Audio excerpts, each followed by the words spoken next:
ओम शांति। नवरात्रे शुरू हो गए। अलग अलग तैयारियां कर रहे। बहुत सारी जगहों पर जागरण हो रहे हैं।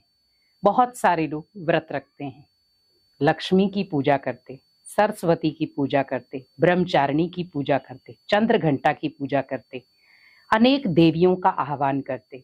और उन अनेक देवियों का जब हम आह्वान करते हैं इन 9 दिनों में, तो हमारे घर में भी एक सकारात्मक ऊर्जा होती है।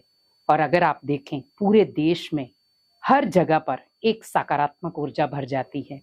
जब भी आप देखें देवियों का त्योहार आता है या कोई भी ऐसा त्योहार आता है जिसमें भगवान को या शक्तियों को याद किया जाए, वो पूरे आसपास के माहौल को एक सकारात्मक दिशा दे देते हैं।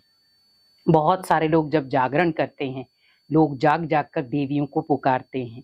और देवियों को कहा जाता है शिव शक्तियां।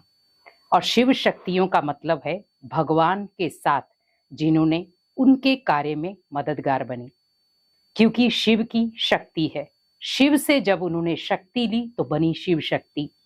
और उन शिव शक्ति का ही 9 स्वरूपों में गायन होता है। हम अलग अलग स्वरूप का अलग अलग दिन में गायन करते हैं, उनकी आराधना करते हैं, उनके लिए व्रत रखते हैं।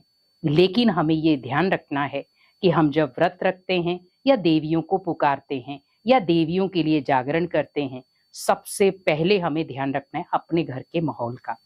क्योंकि घर का माहौल सात्विक होना चाहिए, घर का माहौल शुद्ध होना चाहिए।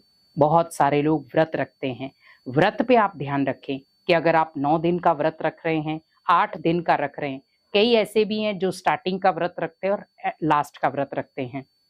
व्रत आप किसी भी चीज में रखें, लेकिन आप ध्यान रखें उस व्रत को संपन्न करने के लिए व्रत में जरूरी है। हम कई बार कहते हैं कि हम अन्न नहीं खाते पर फ्रूट खा रहे हैं, या व्रत का जैसे आटा, कुछ भी ऐसी चीजें हैं तो हम लेते हैं। लेकिन ध्यान रखें इन चीजों के साथ साथ अगर आप ये ध्यान रखें कि मुझे व्रत रखना है अच्छे बोल का। मान लो मैं कोई कड़वे बोल बोलता हूं, आज से मुझे कड़वे बोल बिल्कुल नहीं बोलने हैं। मैं नेगेटिव सोचता हूं, आज से मैं व्रत करता हूं कि मैं आज के बाद कोई नेगेटिव बात नहीं सोचूंगा। जो चीज आपके अंदर कमी है उसे आप व्रत के रूप में ले जाएं। क्योंकि देवियों ने क्या किया, असुरों को मारा, संहार किया असुरों का। तो आप सोचो जब हमारे अंदर आसुरी वृत्तियां हैं, क्या हम उनका संहार नहीं कर सकते? हमें भी उनका संहार करना है। तो इन 9 दिनों में आप ध्यान रखें कि मुझे इन 9 दिनों में देवियों की शक्तियां लेकर के, देवियों का जो पिता शिव है उससे भी मुझे वरदान लेकर के इन 9 दिनों में अपने अंदर की जो कमी कमजोरी है उसे भस्म करना है, खत्म करना है। और आप देखें 10वें दिन होता है दुशहरा। तो क्यों ना हम प्रयास ऐसा करें ताकि हम व्रत भी करें, लेकिन व्रत के साथ साथ हमारे जो कठोर संस्कार हैं, नेचर है, बोल है, संकल्प है, वो जो भी अगर नेगेटिव है उनको मैं बदल सकूं। अब आप सोचो जब आपके आसपास में एक सकारात्मक माहौल होगा, आपके परिवार में भी सकारात्मक माहौल होगा, तो वो दोनों माहौल जो हैं वो आपको भी सकारात्मक बना देंगे। क्योंकि आप मंदिर में जाते हैं, जब आपको पता है देवियों का जागरण हो रहा है या देवियों की पूजा हो रही है, पंडालों में आप जाते हैं, बड़े सुंदर भव्य रूप में देवियों को बनाया जाता है, सजाया जाता है। हम भोग बनाते हैं देवियों के लिए, छोटी छोटी कंजकें बनाते हैं, छोटी छोटी कंजकों की आराधना करते हैं। तो आप सोचिए हमें भी उस प्योरिटी का मान रखना है।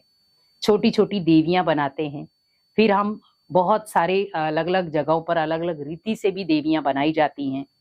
लेकिन आप सोचिए काली, दुर्गा, लक्ष्मी, ये किन के स्वरूप हैं?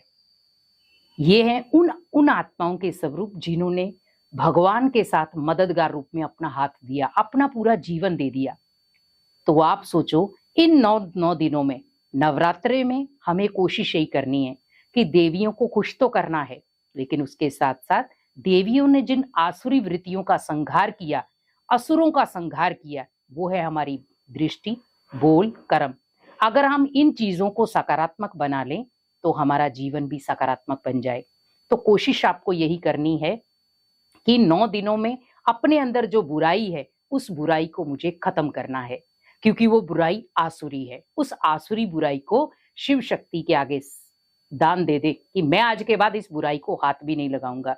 तो ऑटोमेटिकली ये अगर इस चीज का व्रत कर लेते हैं तो आपका ये नवरात्रे प्रॉपर संपन्न हो जाएगा और आप अपने जीवन को इस नवरात्रे में एक नई दिशा दे सकते हैं, ताकि आप जब अपने अंदर की इन बुरी चीजों को, बुरी आदतों को निकालेंगे, तो ही आप सच्ची नवरात्रि मना सकते हैं। तो इस नवरात्रि कुछ खास करें और देवियों की आराधना के साथ-साथ अपने अंदर जो नेगेटिव वाइब्रेशन है, उनको खत्म करें और देवियों की आराधना शुद्ध वृत्ति के साथ, शुद्ध वातावरण के साथ करें, ताकि आपके घर का माहौल भी सात्विक बन जाए। ओम शांति।